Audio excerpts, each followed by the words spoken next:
There are actually very few circumstances where you need to be on a medication forever. And if you need to be on a medication forever, it's because you've been on a medication for so long that the damage is already done. And now you need a medication for that medication. That's our favorite thing to do.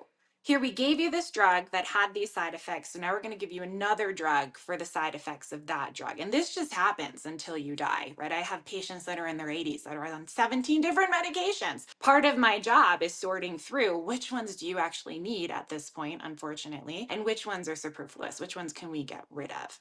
That way we don't start shutting down organs that were actually functioning just fine to begin with. A lot of questions that I get are surrounding thyroid medication. I think there's a lot of misinformation out there about the thyroid. One of the reasons you end up having to be on thyroid medication forever is because you were never properly treated for your autoimmune condition.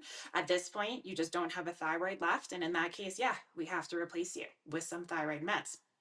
Other reasons you end up having to be on a thyroid medication forever is you were put on the wrong type and wrong dose of medication from the beginning, and it shut down thyroid function. When you shut down the function of an organ, thyroid, adrenals, they just atrophy, they go away. Your body doesn't need something that it doesn't use. It's literally a use it or lose it situation. I'm Dr. Britnei Artz. I'm your other doctor, and I help you sort through whether or not you actually need to be on all the drugs that you've been prescribed over the years.